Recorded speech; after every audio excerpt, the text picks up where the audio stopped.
Bonjour à tous et bienvenue sur FNRS.tv. Nous recevons Éric Muraille. Éric Muraille, bonjour. Bonjour. Vous êtes biologiste, immunologiste à l'ULB, vous êtes maître de recherche FNRS et vous travaillez sur les questions liées aux vaccins et notamment vaccins contre la brucellose. On va peut-être commencer par ce cas particulier, vaccin contre la brucellose. Comment travaillez-vous là-dessus? Quelle est la problématique? Et en quelques mots, quels sont vos objectifs en la matière? Donc là, peut-être d'abord introduire la brucellose en tant que telle. Donc c'est une anthropozoonose. Donc c'est une maladie infectieuse qui est naturellement transmise de l'animal à l'homme. Ce n'est pas du tout un cas particulier. Il y a à peu près 50% des infections qui touchent l'homme qui viennent des animaux. Donc c'est une pathologie qui a été pratiquement éradiquée dans le nord de l'Europe. Elle touchait encore la France et la Belgique jusqu'aux années 75-80. Mais suite à une politique de vaccination, de dépistage, d'abattage des troupeaux, on a pratiquement pu la contrôler dans nos contrées en tout cas. Donc là, important d'avoir une politique publique qui est rendue possible par un financement en quelque sorte. Oui, tout à fait. Quand on doit abattre les troupeaux. Dans le cadre de la brucellose, il y a d'une part l'effort qui a été fait en recherche en Belgique, qui a été notable, et un effort au niveau de la santé publique pour le dépistage chez les individus infectés, dans les troupeaux, et également pour rembourser les éleveurs dont on a dû abattre les troupeaux. Ce qui explique que la brucellose subsiste, il y a 500 000 cas par an, dit-on, à travers le monde, dans les pays qui n'ont pas la possibilité de mettre en œuvre ces politiques publiques. Il y a un très très grand nombre de cas chez les animaux d'élevage, dans pratiquement toute l'Amérique du Sud, l'Afrique et dans toutes les zones finalement où le contrôle sanitaire est encore relativement faible. Et il y a de grandes chances qu'à l'heure actuelle, sans un développement économique plus important, ces zones n'arriveront pas à se débarrasser de la brucellose. Si on dispose déjà d'un vaccin, pourquoi vouloir en développer un autre ou d'autres? Il faut préciser d'abord que dans le cadre de la brucellose, l'important est de protéger l'animal et de bloquer l'infection chez l'animal. Il est bien démontré que l'humain ne peut pas être infecté si l'animal ne l'est pas. C'est un maillon indispensable. Alors, dans le cadre de la brucellose, le seul type de vaccin qui fonctionne, c'est ce qu'on appelle les vaccins vivants atténués. Donc, ce sont les plus anciens types de vaccins qui ont été développés, les vaccins emblématiques de Pasteur, les vaccins contre la tuberculose par exemple, ou contre la poliomyélite, ce sont tous des vaccins vivants atténués. Ces vaccins marchent très bien pour protéger l'animal, mais ils sont trop virulents dans la majorité des cas. Ils restent virulents pleinement pour l'humain, et chez l'animal, ils peuvent induire des avortements, ce qui peut à terme contaminer également l'humain. Donc, dans le cadre de la brucellose, ce qui serait très intéressant, c'est de développer un type de vaccin qui soit beaucoup moins virulent. Alors, il y a deux options.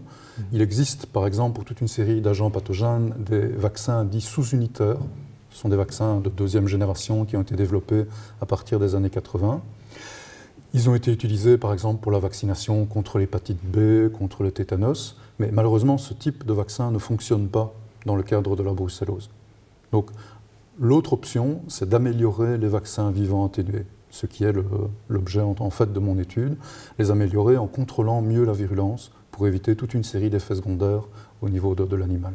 Dans ce que vous évoquez, on a l'impression que vous êtes davantage sur une recherche appliquée qu'une recherche fondamentale. Actuellement, ma recherche se dirige progressivement vers quelque chose de plus appliqué, mais je reste dans une démarche fondamentale, dans le sens où pour moi la brucellose est avant tout un modèle. J'étudie une pathologie et j'essaye en fait de raffiner un système de production de vaccins rationnel qui puisse en fait être applicable à toute une série d'autres types d'infections bactériennes. Les grands défis en matière de vaccins, pour vous, ça va être quoi? Nous vivons dans un monde qui est de plus en plus globalisé. Au niveau économique, c'est évident, mais il y a également une globalisation des épidémies. Je pense que les 10 et 20 dernières années l'ont bien démontré. Pratiquement toute la planète est concernée à chaque fois qu'il y a une épidémie importante. Donc il faut absolument qu'on améliore notre capacité à produire des vaccins rapidement, des vaccins efficaces, bien protecteurs.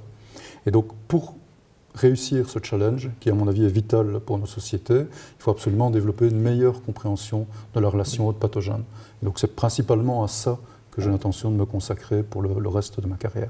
L'environnement de recherche est très important et la sécurité aussi. Vous êtes obligé de travailler dans les labos de sécurité tout à fait. Il n'y en a pas tant que ça en Belgique, en Fédération Wallonie-Bruxelles. Dans le cadre de Bruxelles, on a affaire à un agent pathogène qui est classé au niveau de biosécurité 3, c'est-à-dire un agent qui est capable de causer une infection grave chez l'individu, qu'on peut traiter, mais qui est également transmissible par aérosol. Donc il faut un système de confinement qui évite toute possibilité de contamination de l'environnement par la bactérie et où on puisse manipuler des animaux en expérience.